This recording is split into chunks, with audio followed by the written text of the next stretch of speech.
Let me ask you something. When was the last time you did something kind for a stranger? Maybe you held a door, helped someone with their groceries, or gave up your seat on public transport. It felt good, didn't it? That warm feeling of knowing you made someone's day just a little bit better. Now, imagine if that same act of kindness turned your world upside down. Imagine if doing the right thing made you the villain in a room full of strangers. That's exactly what happened to Marcus Thompson on what should have been just another Tuesday evening in Chicago. This isn't just Marcus's story, though. It's a mirror that reflects something uncomfortable about all of us. About how quickly we judge, how easily we assume, and how dangerous those assumptions can be. Picture this, it's 6:30 p.m. on a cold Chicago evening. The city is alive with that familiar rush hour energy, car horns honking, people hurrying down sidewalks, everyone eager to get home after a long day. Marcus Thompson, 28 years old, steps out of Jerry's Auto Repair on the south side. His work clothes smell like motor oil and his hands are still stained despite scrubbing them twice. His backpack weighs heavy on his shoulders, filled with the tools of his trade and the exhaustion of fixing cars for 10 hours straight. But here's the thing about Marcus. Despite being tired, despite his aching back and sore hands, there's a spring in his step tonight. You want to know why? Because tonight isn't just any night. Tonight is his little sister Destiny's birthday dinner, and Marcus wouldn't miss it for the world. See, Marcus is the kind of guy who shows up. Always has been. When Destiny graduated high school, Marcus was in the front row. When she needed help moving into her first apartment, guess who was there with a truck? When their parents went through their divorce, Marcus was the one who made sure family traditions didn't disappear. So even though every muscle in his body is screaming for rest, even though he could easily grab some fast food and collapse on his couch, Marcus heads toward the Roosevelt Station on Chicago's Red Line. Family comes first. Always. If you've ever been on Chicago's Red Line during rush hour, you know the symphony I'm talking about. The screech of brakes that makes you wince. The pneumatic hiss of doors opening like the city taking a breath. Footsteps echoing off concrete walls, some hurried, some tired, some impatient. Conversations blend into background noise. Someone arguing on the phone, teenagers laughing about something that happened at school, a mother quietly singing to calm her crying baby. It's chaos, but it's organized chaos. It's the sound of a city in motion. Marcus descends the stairs, feeling the familiar blast of warm, stale air that hits you underground. The platform is packed, business suits mixed with scrubs from hospital workers, students with backpacks, service workers heading home from their shifts. Everyone lost in their own world, staring at phones, listening to music, just trying to get through another day. The train arrives with that rumbling thunder you feel in your chest before you hear it with your ears. Red Line to Howard, the automated voice announces. Doors open. The usual dance begins, people pushing out while others squeeze in, everyone trying to claim their small piece of space in the metal tube that will carry them home. Marcus manages to find a spot near the door. One hand grips the overhead rail, the other holds his phone as he checks the time. If the train stays on schedule, he'll make it to dinner right on time. Perfect. He looks around the subway train and sees what you'd expect. Tired faces, people avoiding eye contact, everyone in their own bubble. Just another evening commute. Just another ordinary moment that was about to become anything but ordinary. That's when Marcus notices her. Across from him, near the seats, stands a woman who's clearly pregnant. Not just a little pregnant, she's far enough along that every step looks uncomfortable. Every jolt of the train makes her wince. She's holding onto the support pole with one hand, clutching an oversized handbag with the other. Her face glistens with sweat despite the cool air. Her legs tremble slightly as the train lurches forward. She shifts her weight from one foot to the other, clearly trying to find a position that doesn't hurt. Now, here's what I want you to understand about Marcus. He was raised right. His parents didn't just tell him to be respectful, they showed him. Always give up your seat for someone who needs it more, his mother would say. That's not being weak, that's being strong enough to put someone else first. So when Marcus sees this pregnant woman struggling to stay balanced, he doesn't think about it. He doesn't weigh the pros and cons or wonder if someone else should do it. He just acts. Here, he says, standing up and gesturing toward his seat. His voice carries that genuine warmth that comes from the heart, not from obligation. You look like you could use this. The woman looks embarrassed at first. You know that feeling, right? When someone offers help and part of you wants to say I'm fine, even when you're clearly not. She hesitates, maybe thinking she should tough it out, maybe worried about being a burden. But then she sees the sincerity in Marcus's eyes. She sees that he's not doing this for show, not looking for praise or recognition. He's just being human. "Thank you so much," she murmurs as she settles into the seat with visible relief. And for just a moment, Marcus feels that warm glow we talked about earlier. That satisfaction of knowing you've made someone's day just a little bit easier. He shifts to stand closer to the door, checking his watch again. Still good on time. Still going to make it to Destiny's dinner. Everything is perfect. For about 30 seconds. The train is pulling into the next station when it happens. Marcus is standing by the door, minding his own business, probably thinking about what gift he got Destiny, when he hears a sound that makes his blood freeze. A thud. The pregnant woman's bag has hit the floor. But that's not the scary part. The scary part is why it hit the floor. The woman's head slumps forward like she's falling asleep. But this isn't sleep. Her body starts to sway, and then suddenly, she's on her knees, gasping for air like she can't get enough oxygen into her lungs. The entire subway train freezes. You know that moment when something happens and everyone's brain needs a second to process it? That split second where time seems to stop. That's what happens. 40+ people in that train, and for one heartbeat, nobody moves. Then chaos erupts. "Someone help her," a man near the woman shouts, and suddenly everyone's moving at once. People are pulling out phones to call 911. Someone's shouting about pulling the emergency brake. Voices are overlapping in confused panic. And Marcus? His protective instincts kick in immediately. Without thinking, he moves toward the collapsed woman. "Are you okay?" he asks, crouching down beside her. This is who Marcus is, remember. When someone needs help, he helps. When there's a crisis, he steps up. It's automatic, like breathing. Other passengers are trying to help too, lifting her into a sitting position, making sure she can breathe. The air is thick with that kind of panic that happens when nobody really knows what to do but everyone wants to do something. Marcus stays by her side, unsure exactly how to help but determined not to abandon someone in need. And that's when she looks at him. Her eyes focus on Marcus with an intensity that cuts through all the chaos around them.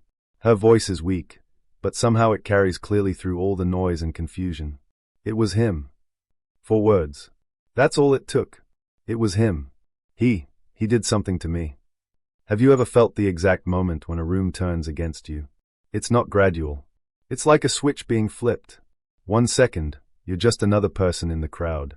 The next second, you're the person everyone's staring at. That's what happens to Marcus. The words hit him like a physical blow. Around him, he can literally feel the atmosphere change. Conversations stop mid-sentence. People who were focused on helping the woman suddenly turn their attention to him. "What do you mean?" Marcus asks, his voice steady but you can hear the confusion, the disbelief. This has to be a mistake. This has to be her medical condition talking. But she repeats it, louder this time, "He did something to me." She clutches her stomach, winces in pain, and suddenly Marcus isn't the good Samaritan who gave up his seat. He's the suspect. "Whoa! Hold on," Marcus says, raising his hands like he's trying to stop a speeding train with his bare hands. "I didn't do anything. I just gave her my seat." But it doesn't matter what he says. The seed of suspicion has been planted, and it's growing fast. A man in a gray business suit near the woman speaks up, his brow furrowed with concern and accusation. "I saw him standing close to her. What were you doing near her bag?" Marcus turns toward the man, and you can hear the incredulity in his voice. "I wasn't near her bag. I was standing by the door the whole time." But facts don't seem to matter anymore. People are starting to construct their own version of events, filling in gaps with assumptions and fear. A woman with a stroller mutters something under her breath while looking at Marcus like he's dangerous. An older man with glasses actually positions himself between Marcus and the pregnant woman, like he's protecting her from further harm. And Marcus? Marcus is starting to realize that his act of kindness has somehow painted a target on his back. "Someone call the police," a voice demands from the back of the train. Marcus feels his stomach drop. "Why would you call the cops?" "I didn't do anything," he protests, and now you can hear his voice crack, not from fear, but from frustration. From the sheer injustice of it all. The train screeches to a halt at the next station. Within moments, and I mean moments, 2 transit officers board the train. Their presence seems to amplify the tension that's already crackling through the air like electricity before a storm. "What's going on here?" one officer asks, and immediately, everyone starts talking at once. Fingers are pointing. People are giving their versions of events, versions that are getting more dramatic with each telling. She collapsed and he was right there, one woman says, nodding toward Marcus like she's identified a criminal in a lineup. He gave up his seat, but then, I don't know, something feels off, another adds, and you can hear the hesitation in her voice. She doesn't really know anything, but she's sharing her suspicions like they are facts. The officer's eyes turn to Marcus, who's standing there with his hands still slightly raised in that universal gesture of surrender. You, one officer says, gesturing toward him. Step off the train so we can sort this out. I didn't do anything, Marcus protests, his voice growing firmer now. I just gave her my seat. Ask anyone. But the officers have already made their decision. We'll figure that out. Let's go. And in that moment, Marcus realizes something that will stay with him forever. Sometimes doing the right thing isn't enough. Sometimes being innocent isn't enough. Sometimes the color of your skin, the assumptions people make, the fears they carry, sometimes all of that matters more than the truth. But this story isn't over. Not even close. Because sometimes, just when it seems like the whole world has turned against you, someone finds the courage to stand up and tell the truth. And sometimes, that's all it takes to change everything. As Marcus follows the officers off the train, feeling every pair of eyes burning into his back, he has no idea that in the back of that train sits a teenage girl with braids and a phone in her hand. A girl who saw everything. A girl who recorded everything. A girl who's about to prove that sometimes the truth is more powerful than assumptions. But first, Marcus has to survive the longest hour of his life. Picture the Roosevelt Station platform on a cold Chicago evening. Concrete walls that seem to absorb warmth and hope. Fluorescent lights that cast everything in harsh, unforgiving shadows. And Marcus Thompson, standing against a steel pillar, feeling more alone than he's ever felt in his life. The crowd that's gathered around him keeps growing. More officers have arrived, and passengers from the train are spilling onto the platform, their accounts getting more dramatic with each retelling. You know how stories change when they pass from person to person.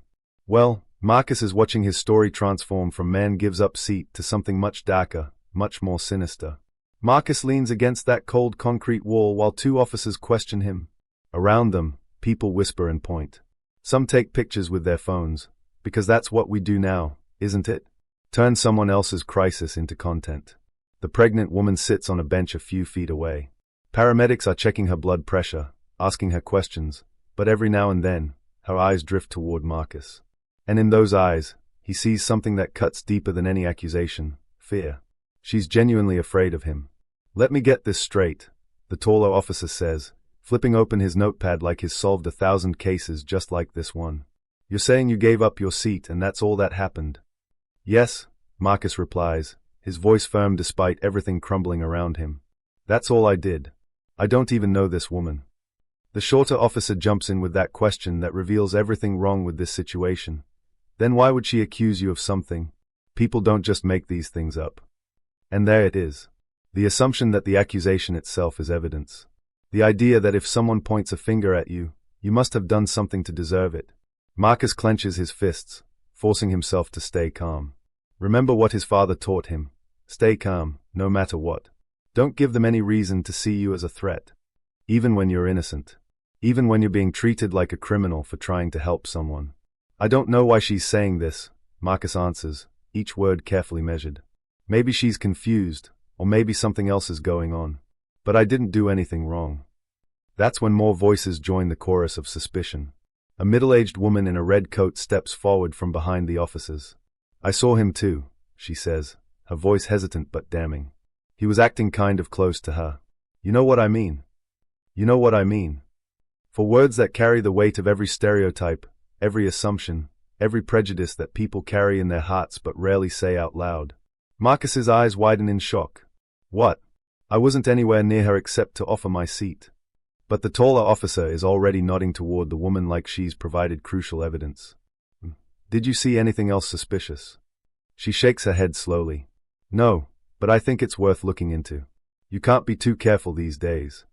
And those words, you can't be too careful these days, hit Marcus like a punch to the gut. Because what she really means is you can't be too careful around people who look like him. Marcus turns to the officers, his voice rising with righteous indignation. This is ridiculous. You're taking her word and a bunch of guesses over facts. Check the security cameras if you don't believe me. The officers exchange one of those glances that says they are humoring him. We're working on it. Just cooperate, okay? But the crowd isn't done with Marcus yet. The whispers are getting bolder, more speculative, more cruel. He probably slipped something into her drink. Or tried to take her bag. Look at him. He's so defensive. That's a red flag. Marcus hears every word, every assumption, every judgment, and his blood is boiling, but he knows, that if he shows even a hint of anger, it will be used against him. So he stands there and takes it, feeling like he's drowning in a sea of prejudice. But then, cutting through all the whispers and accusations and cruel assumptions, comes a voice that's about to change everything. Excuse me. It's loud enough to cut through the chatter, clear enough that everyone turns to look, and it belongs to that teenage girl with braids who's been sitting in the back of the train this whole time. She's standing now, holding her phone up like it's evidence in a trial. I have a video. I was recording a TikTok when this all happened. He didn't do anything. Look. She hands her phone to the shorter officer, and suddenly the entire platform goes quiet. You could hear a pin drop as that officer watches the screen. And what does he see? He sees Marcus standing by the door, hands on the rail, minding his own business. He sees the exact moment Marcus gave up his seat, the gesture, the kindness, the respectful distance he maintained afterward. He sees the truth. The officer's expression softens as he hands the phone to his partner. This doesn't show any contact between him and the woman, he admits, though you can tell the words taste bitter in his mouth. The taller officer frowns and turns to the pregnant woman. Are you absolutely sure it was him? And that's when everything falls apart. Her face crumples. Tears spill down her cheeks. I don't know, she stammers. I felt dizzy, and he was right there. I just assumed. You assumed. Those two words hang in the air like smoke after a fire. Marcus feels relief and frustration wash over him in equal measure. You assumed, he says, his voice heavy with exhaustion and anger. You've got half this platform thinking I'm some kind of criminal because you assumed. The crowd's whispers shift now. The tide is turning. Some people look embarrassed by how quickly they jump to judgment. Others seem to double down on their suspicions, unwilling to admit they might have been wrong. But the damage is done, isn't it? You can't unring that bell. You can't take back those moments when 40+ strangers looked at Marcus and saw a threat instead of a helper. Just as the tension seems to be dissipating, one of the paramedics provides the final piece of the puzzle. Her blood pressure's dangerously low. This could explain the dizziness and confusion, but we need to get her to the hospital to run some tests. A medical emergency. That's what this was from the beginning. Not an assault. Not a crime. Not anything that Marcus did or didn't do. Just a pregnant woman whose body was struggling, whose blood pressure dropped, who got confused and scared and needed someone to blame. The officers nod, then turn back to Marcus with what might generously be called the beginning of an apology. We're not detaining you, the taller one says, though his tone is about as apologetic as a parking ticket. But we'll need to file a report. Stay nearby in case we need more information. Marcus's jaw tightens. Fine. Do what you have to do. As the paramedics wheel the woman away and the crowd slowly disperses, Marcus remains on that platform, shaken but not broken. He's thinking about time, how much of it was wasted, how much of it he'll never get back. He's thinking about Destiny's birthday dinner, now missed. He's thinking about trust, and how fragile it is, and how quickly strangers can decide you're the enemy. Later, much later, one of the officers approaches him with what passes for good news in this upside-down world. We reviewed the security footage from the train, he says, his tone more measured now, like he's trying to sound professional. It backs up what you said. You didn't do anything wrong. You're free to go. Free to go. As if Marcus had been imprisoned by doing something kind. I told you that from the start, Marcus says, unable to keep the edge from his voice. The officer shifts uncomfortably. Yeah, well, we had to be thorough. You know how it is. And there's that phrase again. You know how it is. But does Marcus know how it is? Does anyone really understand what it's like to have a whole train of people look at you like you're a predator when all you did was give up your seat? Before Marcus can respond, the paramedics return with their final report. She's stabilized now. Turns out her dizziness was caused by a severe drop in blood pressure, nothing to do with anyone on the train. It could have happened anywhere. The officer nods like this settles everything. All right, thanks for the update. He turns back to Marcus with what might be the most infuriating words of the entire evening. Looks like this was all a big misunderstanding. Misunderstanding. As if this was just a mix-up over dinner plans. As if the word misunderstanding could erase the humiliation, the fear, the crushing weight of being judged by strangers who knew nothing about him except the color of his skin.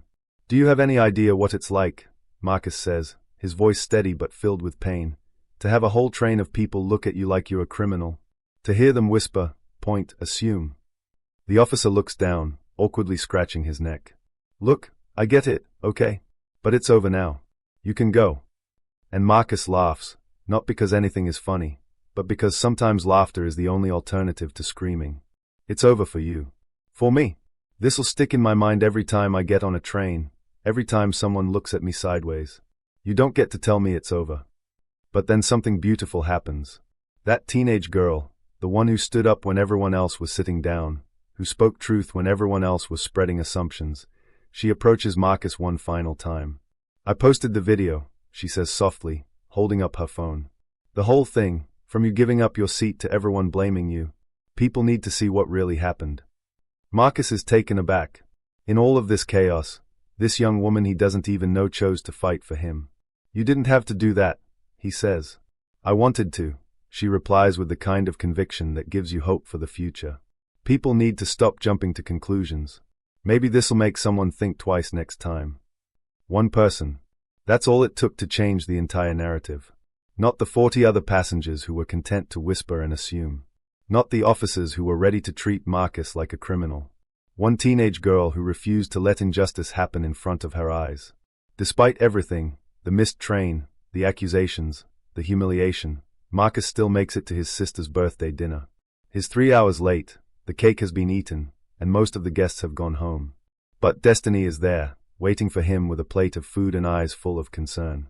They sit at the familiar dining table, surrounded by the remnants of celebration, crumpled wrapping paper, empty glasses, the lingering scent of birthday candles.